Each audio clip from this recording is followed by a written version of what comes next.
یہ اسلام آباد express way ہے جو کہ کافی کشادہ ہے، اس کے باوجود جو ہے ٹریفک کا جو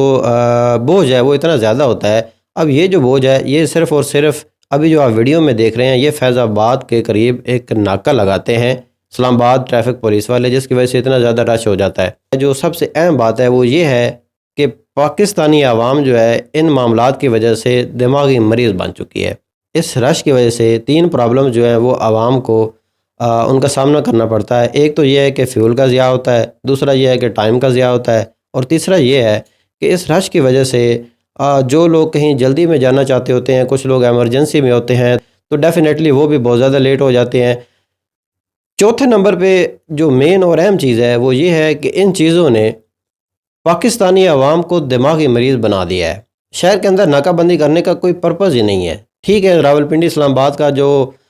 مین انٹری ہے اور جو ایگزٹ پوائنٹ ہے وہاں پہ آپ لوگ جو ہیں وہاں پہ ناکے لگائیں اور ون بائی ون بے شک سب گاڑیوں کو چیک کریں۔ سب لوگ جتنے بھی راولپنڈی اسلام آباد میں انٹر ہوتے ہیں آپ ان کے آئی ڈی کارڈ چیک کریں، لیکن ایک گاڑی جب راولپنڈی یا اسلام آباد میں یا کسی بھی شہر میں انٹر ہو جاتی ہے تو اس کے بعد ان کو ناکے لگا کر جگہ جگہ پہ روکنا، اور یہ چیز بالکل جو ہے نا یہ ایک عوام کو تنگ کرنے کے مترادف ہے۔ پھر یہ کون سا طریقہ کار ہے چیک کرنے کا کہ ایک گاڑی جو ہے اس کو پکڑتے ہیں اور 2 یا 3 پولیس والے جو ہیں وہ اس گاڑی کے ارد گرد اس طرح گھومتے ہیں۔ گاڑی میں بیٹھا ہوا جو شخص ہے وہ اس قدر پریشان ہو جاتا ہے کہ پتہ نہیں وہ اپنے آپ کو یہ سمجھتا ہے کہ شاید میں کو بہت بڑا مجرم ہوں، میں کو چور ہوں، یا میں نے کوئی چوری کی ہے، یا میں نے کوئی ایسی واردات کی ہے۔ یعنی ان کا جو بیہیو ہے پولیس والوں کا وہ عوام کے ساتھ اس طرح ہوتا ہے کہ بندے کو خود کو اسی طرح فیل ہوتا ہے کہ شاید میں پتہ نہیں کیا کر کے آیا ہوں۔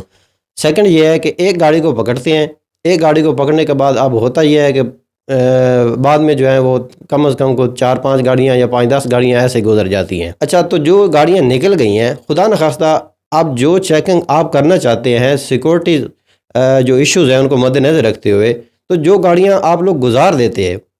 اگر ان گاڑیوں میں اگر کوئی ایشو ہوتا ہے تو پھر یہ کیا سیکورٹی ہوئی، پھر یہ کیا چیکنگ ہوئی؟ پھر جب رات کا وقت ہوتا ہے جیسے بندہ ناکے کے قریب سے گزرتا ہے تو لائٹس جو ہے نا وہ مار کے یہ چیک کرتے ہیں یہ پتہ نہیں کون سا کلیہ ہے۔ یہ پاکستان کے اندر یہ صرف اور صرف یہ ایسا کلیہ ہے جو لائٹ مار کے چیک کرنے کے بعد ان کو یہ کنفرمیشن ہو جاتی ہے کہ ہاں یہ گاڑی میں کچھ ہے یا نہیں ہے۔ یہ عجیب سی کوئی ان کی منطق ہے۔ ان کا ایشو یہ ہوتا ہے کہ اب اس میں جو بیٹھے ہوئے پیسنجر ہوتے ہیں جب ان کی آنکھوں میں لائٹ پڑتی ہے تو ڈیفینیٹلی بلائنڈ فیل ہوتا ہے نا، تو یہ ایک بڑی آکورڈ سی چیز ہے، اس سے بھی اجتناب کرنا چاہیے ان کو۔